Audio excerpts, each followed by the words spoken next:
Thank you very much, Ambassador Burghardt, for sitting with us today. And as we know, 2 days from now, Taiwan's President Tsai Ing-wen will transit in Miami on her way to Panama and will stop over in Los Angeles on her return. And we know you're going to greet her in Los Angeles. So what are you going to talk about with her? Well, as you know, these are transits. They're not really visits or official visits. They're mostly to enable the Taiwan president to make the trip with convenience and to do refueling of the plane and things like that. So generally, I'll have the trips are useful for us to have a conversation with the Taiwan president, and also riding around in the car with the people like the National Security Advisor and the Foreign Minister. And we have lots of issues to talk about. I know people in your audience are probably most interested in cross-strait relations issues, but I think they should also understand that the United States and Taiwan have, although we have an unofficial relationship, we have a lot of business to do with each other. Taiwan's an important player in the world economy. It's our 9th largest trading partner, which is extraordinary for an island of 23 million people. We have more trade with Taiwan than we do with Italy or Brazil or India or other places that are enormously larger countries. Lots of American investment in Taiwan, lots of Taiwan investment in the United States. We have lots of trade and investment issues to talk about. We cooperate on a lot of things around the world, public health issues, helping refugees in the Middle East. So we have lots of things to talk about that may not necessarily have anything to do with China. Yes, so. But among all those issues, in your opinion, what are the most urgent ones that need to reach mutual understanding between Taiwan and the United States at this very moment? I think, we don't necessarily have any urgent issues right away. We have lots of, as in any relationship, there are issues that in many cases go on from year to year, and you make progress on them, and you hopefully keep moving them forward. So that's all I'll say about that. Okay. Yeah. And on May 20th, President Tsai Ing-wen was sworn in, and you were a member of a U.S. delegation to Tsai Ing-wen's Yes. inauguration. So what did you do in Taiwan? Well, that was a great honor to be part of that delegation, and we had a strong delegation, and we had led by our former U.S. Trade Representative, Ron Kirk, and by our former Deputy Secretary of State and Director of National Intelligence, John Negroponte. So, trade relations, security relations are sort of two key aspects of any relationship, and so we had very senior former figures from both sides. The day on President Ma Ying-jeou's last day in office, we met with him, and we complimented President Ma on the great improvement in U.S.-Taiwan relations over the 8 years of his term. We also very much complimented President Ma on the progress that he had made in stabilizing cross-strait relations. And we have always believed that that stability of cross-strait relations was, in fact, provided an important basis for important sort of political space, you could say, for the progress that we made between Taiwan and the United States as well. So that was a very cordial meeting, one of his last official meetings. We then, that very same day, the day before the inauguration, President Tsai invited our delegation of 5 to her private residence for a meeting that went on for 2.5 hours. And I would say that very kind gesture very much, I think, sort of symbolized the importance that U.S.-Taiwan ties have. And then we attended the inaugural activities on the 20th. Mm-hmm. And in her inaugural speech, President Tsai Ing-wen did not explicitly recognize the so-called 1992 consensus, nor the one China policy. Neither did she deny it. So many are saying Tsai Ing-wen was deliberately muddying the waters. Do you agree? I think that she showed a fair amount of flexibility in what she said. If you compare her remarks with the earlier remarks she made here in Washington, she took a few steps forward. I think, this is an issue in which flexibility, creativity are important, I think, have always been important, not just now, but have always been important for both sides of the strait. And frankly, a certain amount of ambiguity has always been important for both sides of the strait. There was a lot of ambiguity in the understandings reached between the Ma administration and China as well, and probably a lot of muddy waters there too. Do you expect the way she handles cross-strait affairs, the tone she talks about sensitive topics will change in the future as a president? Look, we had an election period. People make a lot of strong statements during election periods. We had the transition period in between, and now she's been inaugurated. I think it's very important. This is an important period for both sides, for both Beijing and Taipei, to carefully watch each other's actions and statements. And I think I'm not going to predict exactly what Tsai Ing-wen's going to say tomorrow or a month from now, and I don't know what she's going to say.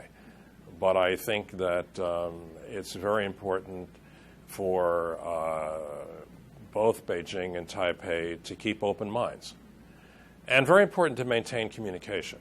Communication, one of the things that we, the United States, prized very much after Ma Ying-jeou took office was the restoration of regular communication across the strait. That's very important if the two sides have that are talking to each other, if they have that communication, that means that miscommunication, misunderstanding, miscalculation can all be avoided. And the lack of that communication was something that sometimes made us nervous during the Chen Shui-bian period. Yes. So that's why it's important to not lose that. And so I hope that Beijing also understands that and wants to continue communicating. Because if communication nothing's going to be fixed without continued communication, and nothing's going to continue without it. Yes, that is what I'm going to ask. So recently, as you've just mentioned, we've noticed the talks across strait has been suspended. And obviously, after Tsai Ing-wen took office, the cross-strait relationship is not as warm as it was under the Ma Ying-jeou's administration. So are you worrying the cross-strait relationship will return to the tough period under the Chen Shui-bian's administration? I think it's unfortunate that Beijing decided to discontinue or to suspend the talks. As I said, communication is important. I think Chinese do seem to have good ways of figuring out how to communicate with each other, whether publicly or not. So I hope that the two sides can find some way to continue communicating. I think that's very important. Speaking of that tough period, you were the U.S. representative in Taipei when Chen Shui-bian was elected as president and took office. That's right. So as far as we know, you helped ease tensions in those days. So what did you do, and what lessons we can learn from your experience nowadays? During the period between President Chen's election and his inauguration, we met many times. And we talked about how he was going to deal with the mainland. We talked about other issues. I don't know if it helped, but I think I had just come from Shanghai. And so in Shanghai, I had a very good relationship with Wang Daohan. And I had met with him many, many times. And so I had a pretty good understanding of how China saw the issues. And so I was able to share with President Chun some of that experience and background. Mm-hmm. Do you see the current hostile non-contact thing is becoming the source of miscalculation, which could even lead to military conflicts in that region? I don't think we're not at a crisis stage. I think we're at a stage where there's a lot of watching each other and listening to each other, and I think that with goodwill, that the two sides should be able to find a way to continue to communicate. I hope there is goodwill on both sides. Mm-hmm. Will the current situation across strait drive the increase of U.S. arms sales to Taiwan this year and the years to come? Our decisions on arms sales, our decisions on training for the Taiwan military or on consultations with them is not driven by events that occur from year to year. It occurs according to very long-range and long-term interaction between our two militaries, looking at what Taiwan's long-term analyses of what Taiwan's needs are over a long period of years. It doesn't react to that way to sort of current events. Okay. And Tsai Ing-wen has promised that Taiwan will assist the U.S. policy and strategy or pivot to Asia. So more specifically speaking, how could Taiwan assist the United States on this regard? I don't know, this is a somewhat abstract sort of question. I think, look, the U.S., the pivot to Asia is often misunderstood. The main thing about the pivot or the rebalancing is simply to pay more attention to Asia. That's what essentially at the beginning, that's what it really meant. To pay less attention to the Middle East and more attention to Asia, because Asia is frankly more important to our interests and has a better future ahead of it. So that's what it really is all about. And there are aspects of that relate to economic and trade relations, to the security relationship, just the United States simply showing up more at meetings in Asia and giving it more attention, our leadership giving Asia more attention. That's what the rebalancing and pivot really is all about. How does Taiwan fit in? Well, Taiwan is, as I said, a very important trade partner. Improving our trade relationship with Taiwan. Taiwan's an important part of the supply chain for manufacturing in Asia. So there are many issues we work on with Taiwan, dealing with trade issues and trade policy issues, all of which fit into the rebalancing. And I would also say maintaining stability across the Taiwan Strait. And maintaining stability, of course, has a number of aspects to it, including maintaining a deterrent capability. All of that is part of Taiwan's role. If you want to say that Taiwan has a role to contribute toward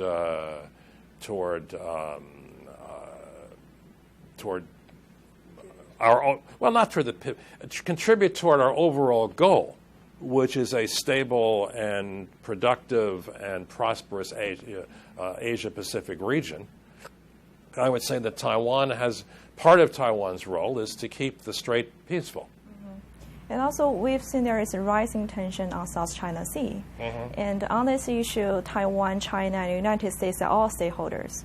So from the U.S. perspective, what kind of role should Taiwan play on this matter? Look, we don't have any sort of specific request of Taiwan. We look toward all parties involved to resolve this issue in a peaceful way, to avoid actions which exacerbate tensions, to be clear about what their claims are and what they're not. All of those are things which are contributions which any of the parties could make, including Taiwan. Mm-hmm. And when we think about the U.S. policy on Taiwan, we have to take into consideration that the United States is undergoing presidential election right now. So how could the domestic political climate impact the U.S. policy on Taiwan? And do you foresee any significant change of U.S. Taiwan policy under either Hillary administration or Donald Trump administration? One of the things that's been quite remarkable, is that U.S. not just policy toward Taiwan, but U.S. Asia policy in general, has been one of the most strongly bipartisan aspects of U.S. policy, either domestic or foreign. It has very little variation from Democratic to Republican administrations. I would say, slight little shifts of emphasis, but overall there's great continuity. And you even see that among personnel sometimes in the administration. So I would be very surprised if there were any significant changes in U.S. Asia policy or in U.S. policy regarding Taiwan, regardless of who wins the presidency in November. Mm-hmm. And then you have a long history of involvement with Taiwan, and you've worked with the DPP administration and the KMT administration. Right. So does it feel different when deal with the different two parties? Not really. I mean, we talk about the same issues and the same things. The different personalities, different people, different emphases. The KMT, particularly under Ma Ying-jeou, had a great interest in the Republic of China history, ROC history, its contributions during the Second World War, those kind of things. Sort of as kind of a sort of, these are not things fundamentally important to our relationship, but they're things that we notice that these administrations are interested in. And so that whole historical narrative is very important to the KMT. In the case of the DPP, it's the emergence of democracy on Taiwan and the fight for democracy on Taiwan. That's their historical narrative. So, but those are more sort of the background painting of the relationship rather than the core of the relationship. The economic issues, the trade issues, the security issues, Taiwan's place in the world, helping to Taiwan with its place in the world, helping Taiwan to continue to be able to have the ability to determine its own future. All of that, all of those sort of key sort of policy goals are really don't change. Prior to being the director of the AIT, you served as a consul general in Shanghai.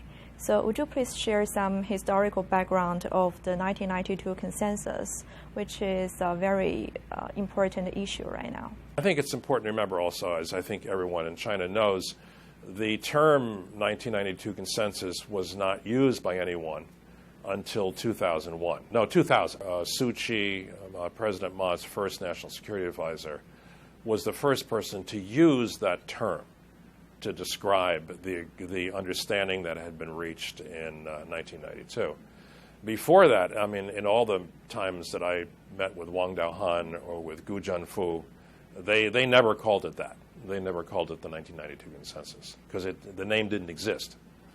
Gu Zhenfu would sometimes just call it the 1992 understanding. Mm-hmm. So would you please share some stories about how you work with Wang Daohan back those days? We had he was a wonderful man. Both Wang Daohan and Gu Zhenfu were sort of Chinese of an earlier generation. very refined people with a deep understanding of Chinese culture and history and art, who would love to talk to you about any of those subjects. Probably just as happy talking to you about Chinese porcelain from the Ming Dynasty as talking to you about cross-strait relations. And so it was very enjoyable personally to know them both on that kind of basis. I would say the other thing that was very interesting to us was that Wang Daohan had a very close relationship with Jiang Zemin. And so we came to realize that we could sometimes solve issues by simply talking to Wang Daohan about them. And that included negotiations over the bilateral bilateral U.S.-China negotiations over China's WTO accession, the arrangements for President Clinton's 1998 visit to China. When we got frustrated negotiating in Beijing, we would turn to Wang Daohan. And if he agreed with us, and if we reached an agreement, he would say, okay, 我去通天. I'll go touch heaven. Wow. And we knew what that meant, that he was going to meet with Jiang Zemin. And then the problem was solved, and the foreign ministry in Beijing never knew what happened. That is very different from the work style of the Taiwan administration, right? No, I don't know. But that is, I think it's a Chinese work style. Yes. Okay. And looking back to 1996, when the first presidential election in Taiwan, and to the present, so what have you seen in Taiwan in terms of the development of democracy and any other long-term change that is really setting in? I think that the people of Taiwan deserve a great deal of credit and admiration for the development of democracy in Taiwan. It shows that not only did Taiwan have developed economically, but it also developed politically. And we see that not only in having free elections, but also in a very free press. Sometimes rather wild press, but it is a free press. We see it in the development of civil society, whether it's labor unions or women's organizations, youth organizations, groups of all kinds in Taiwan, NGOs. They're free. They don't have to belong to some kind of party-controlled network or framework. They're free to express the views of their members. And I think Taiwan should be very proud of that.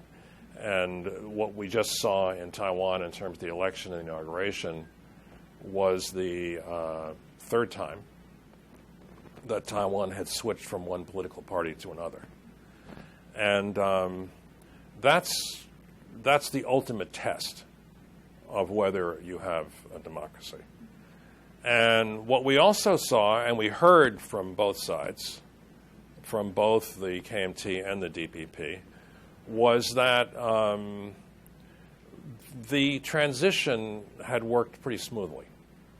There are always some tensions, but basically it was smooth. The outgoing administration cooperated, briefed the new incoming administration, shared documents, shared secrets. That's the real test of a democratic system, and it worked pretty well. So I think all of that, and it worked better than last time, and last time worked better than the time before. So that's progress. Yeah. And when we look ahead and think about the future of the relationship between Taiwan and China, there have been talks about the possible models, such as EU model or Finland model. What is your thought on this? I remember my former boss, Winston Lord, who was ambassador in Beijing when I was there, said that Americans are not smart enough to be able to figure out how the Chinese on the two sides of the strait should work out the relationship with each other. I think that wisdom still applies. I think that, we made a commitment to Taiwan in 1982. We made several commitments, but among them was that we would not try to mediate, and we would not pressure Taiwan in any way on negotiation with the mainland. And I think those were good commitments. I think those were commitments that probably Beijing wouldn't have any argument with. I think we need to. Again, going back to your questions about the 1992 consensus, whether it's the 1992 understanding of Gujanfu or it's the 1992 consensus or some other formula, it's not our business to have an opinion on that. The formula that the two sides use in order to be able to have talks, that's something that they have to figure out. It's something that's inherently embedded in the history of relations between Taiwan and the mainland and the whole history of the Chinese Civil War. And so it would be inappropriate for the U.S. to try to get involved in that negotiation process, or to have an opinion about one formula or another. Okay, thank you very much, Ambassador. Pleasure Right. talking to you. Yeah. Thank you.